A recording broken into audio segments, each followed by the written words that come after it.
Solid, liquid, gas. সলিডের shape, volume দুটাই constant, লিকুইডের শেপ কনস্ট্যান্ট না, অলদো ভলিউম কনস্ট্যান্ট, আর গ্যাসের শেপ বলো ভলিউম বলো কিছুই কনস্ট্যান্ট না, সবকিছুই চেঞ্জ হয়ে যায়। আর এখন হচ্ছে আমরা এই চ্যাপ্টারের দুইটা পার্ট বলতে পারো। এই চ্যাপ্টারের প্রথম পার্টটাতে আমরা আলোচনা করব হচ্ছে সলিডের প্রপার্টি নিয়ে, এটা একটা পার্ট। আর দেন আর একটা পার্টে লিকুইড আর গ্যাসের প্রপার্টি নিয়ে একসাথে আলোচনা করব। প্রথম পার্টটা তুলনামূলক দুইটার আসলে অর্ধেক অর্ধেক বলতে পারো, একই রকমই সাইজ। এখন শুরু করতেছি কঠিনের প্রপার্টি নিয়ে, সলিডের প্রপার্টি। সলিডের একটা প্রপার্টি হচ্ছে ইলাস্টিসিটি। নরমালি একটা জিনিস ইলাস্টিক বলতে আমি কি বুঝো, যে টানাটানি করা যায় একে, সে আবার আগের জায়গায় চলে আসে। ফর এক্সাম্পল রাবার বলতে পারো, অথবা হচ্ছে যে কোনো সুতা, রাবারের সুতা যেগুলা, এগুলা যে কোনো একটা ধনুক। ধনুক রিয়েল লাইফে নরমালি আমরা দেখি না খুব একটা, অলদো এগুলাই জিনিসগুলা হচ্ছে ইলাস্টিসিটি, একটা সলিডের প্রপার্টি, যেই প্রপার্টির জন্য সে আবার তাকে তুমি যদি ফোর্সফুল একটু ডিফর্ম করো, তার শেপটা চেঞ্জ করে ফেলো, তারপর সে আগের জায়গায় ফিরে আসবে, এই জিনিসটাকে বলা হয় ইলাস্টিসিটি। আচ্ছা, এইখানে কিছু টার্ম দেখবো আমরা। এই টার্মগুলো এখন অনেকগুলা বুঝবো না, যেগুলো যেগুলো বুঝবো সেগুলো একটু দেখে নিই। ফার্স্ট কথা হচ্ছে ইলাস্টিসিটি লিমিট। যেই পর্যন্ত ফোর্স দিলে একটা অবজেক্ট ইলাস্টিক থাকে, তাকে আমরা ইলাস্টিসিটি লিমিট বলতেছি। ফর এক্সাম্পল, একটা ধরো টায়ার বা একটা যে কোনো রাবারের জিনিস তুমি টানতেছো, টানলে সে আবার আগের জায়গায় ফিরে আসতেছে, বাট টানতে টানতে এমন একটা ফোর্স দিলা, হ্যাঁ, সে একদম এই যে অবস্থায় চলে গেল, সে আর আগের জায়গায় ফিরে আসতেছে না। এই যে আগের জায়গায় ফিরে আসতেছে না, যেই ফোর্সটা দেওয়ার পরে, সেই ফোর্সটাকে আমরা বলতেছি ইলাস্টিসিটি লিমিট। যেই ফোর্সের পর যদি আমি আরো ফোর্স বাড়াই, তখন সে অবজেক্টটা আর ইলাস্টিক থাকবে না। আচ্ছা,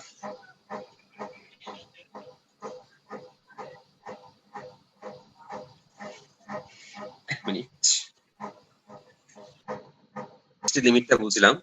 এখানে একটা টার্ম যেটা হচ্ছে ব্রেকিং স্ট্রেস, পিরিয়ড মানে হচ্ছে স্ট্রেস।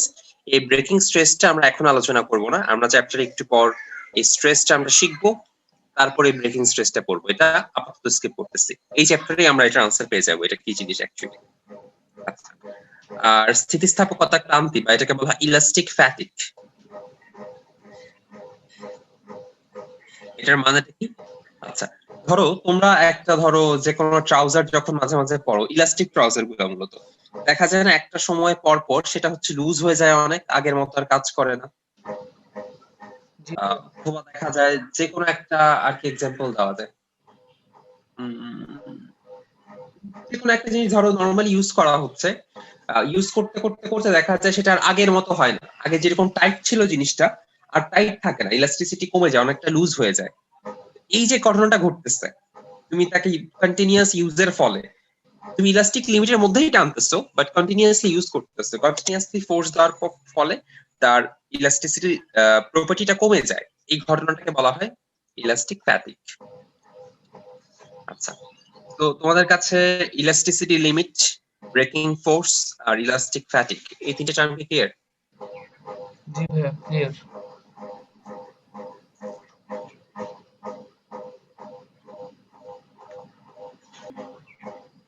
আচ্ছা, এখন এই ইলাস্টিসিটির উপর ডিপেন্ড করে আমরা অবজেক্টকে তিনটা ওয়েতে ভাগ করতে পারি। একটা হচ্ছে নন ইলাস্টিক। নন ইলাস্টিক মানে কি? তুমি যখন তাকে ফোর্স দিবা, সে হচ্ছে একদম ডিফর্মড হয়ে যাবে, মানে তার শেপটা চেঞ্জ হয়ে যাবে, সে আর আগের জায়গায় ফিরে আসবে না। ফর এক্সাম্পল, যে কোনো একটা কাগজটাকে তুমি দুমড়ে মুচড়ে গোল করে ফেললা, সে তার আগের শেপে কিন্তু আর ফিরে যাবে না, যেভাবে করছো সেভাবেই থেকে যাবে। এটাকে বলা হচ্ছে নন ইলাস্টিক।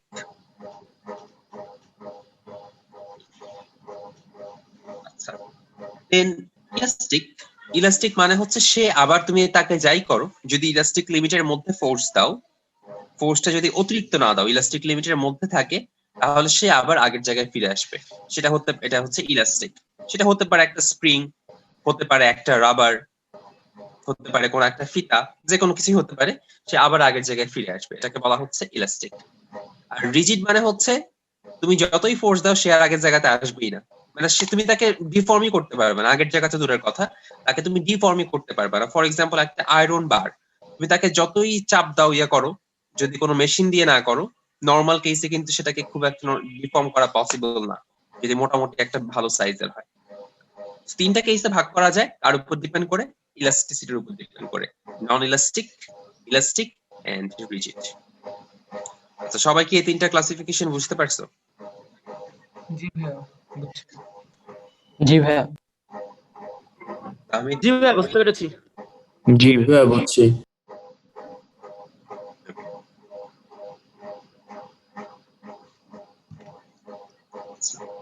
এখন আমরা যেহেতু ডিফরমেশন নিয়ে কথা বলতেছি, যে শেপ চেঞ্জ করব, আমি শেপটা কিভাবে চেঞ্জ করব, বা শেপের চেঞ্জ কত ভাবে হইতে পারে। শেপের চেঞ্জটা লেন্থ ওয়াইজ হইতে পারে, শেপের চেঞ্জটা ভলিউম ওয়াইজ হইতে পারে, এরকম ভাবে হইতে পারে। এগুলাই এখন দেখবো। যদি একটা অবজেক্টকে আমি দুই পাশ থেকে সেম ফোর্সে টানি, তুমি রাবারকে যদি দুই পাশ থেকে সেম ফোর্সে টানো, দেখবে যে তার লেন্থটা বেড়ে যাচ্ছে। এই ফোর্সটা কিন্তু দুই পাশে সমান হইতে হবে ডেফিনেটলি। যদি সমান না হয় তাহলে কি হবে?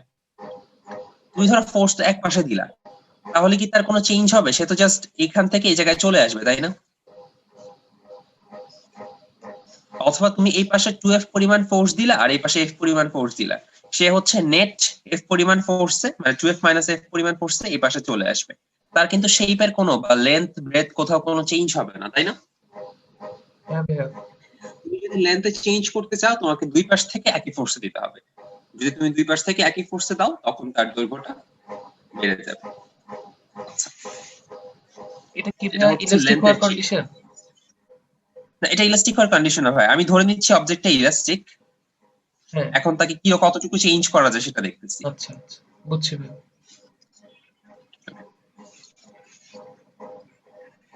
ভাই এইটার সাথে কি স্ট্রেস আর স্ট্রেইন রিলেটেড? হ্যাঁ হ্যাঁ, স্ট্রেস আর স্ট্রেইন রিলেটেড। আমরা সামনে দেখবো স্ট্রেস কোনটা, স্ট্রেইন কোনটা।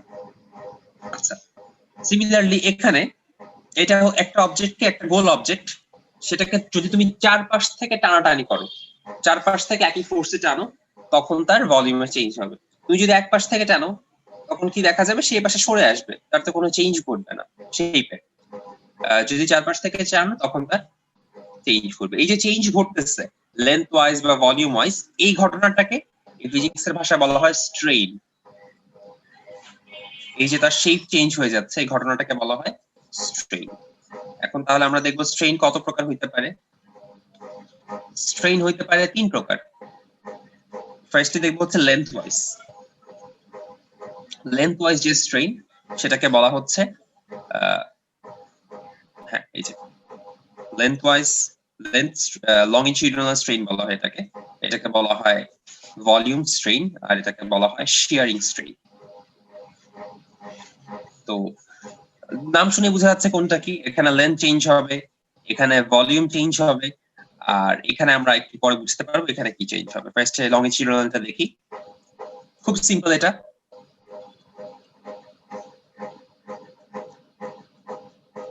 তার লেন্থে যতটুকু চেঞ্জ হচ্ছে, ডেল এল ডিভাইডেড বাই তার ইনিশিয়াল লেন্থ। এই কাজটা যখন আমি করব, তখন লংজিটিউডিনাল স্ট্রেইনটা পেয়ে যাব। বুঝতে পারছো?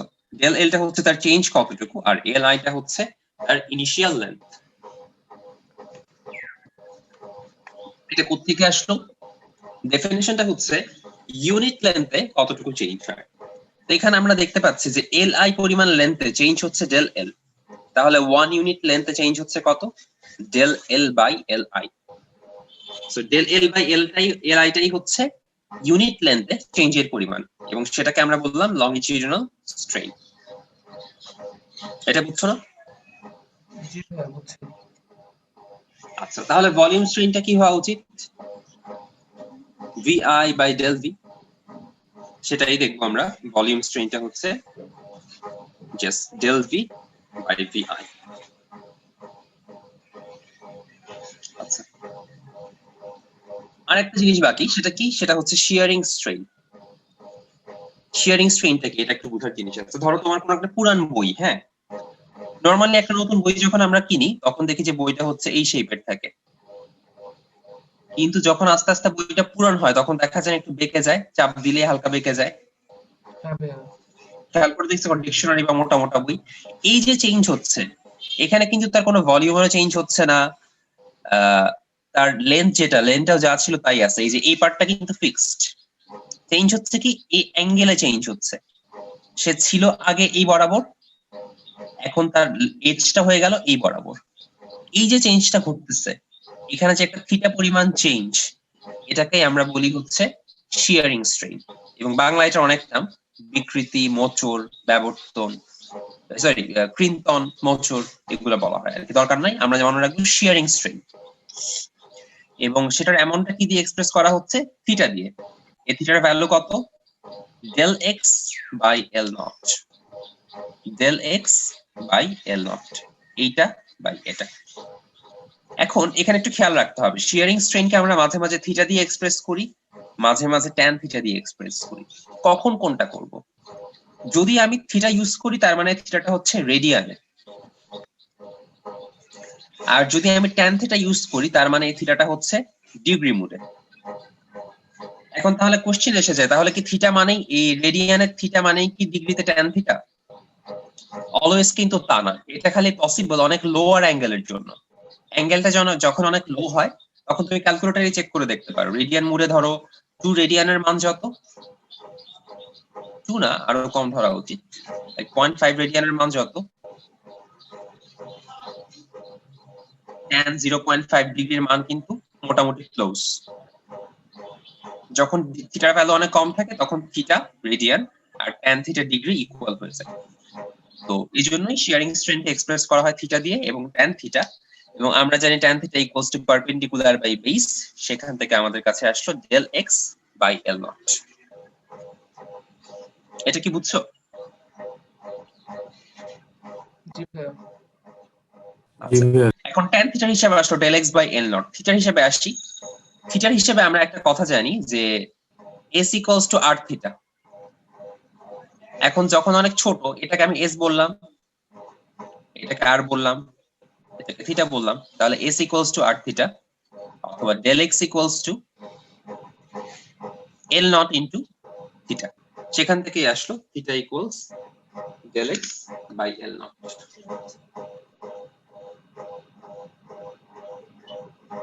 বুঝতে পারছো এটা? ভাইয়া আপনি জি যে ভাইয়া। এখানে লিখেছেন 0.5 রেডিয়ান, এই জায়গাটা একটু আবার বুঝিয়ে দিবেন?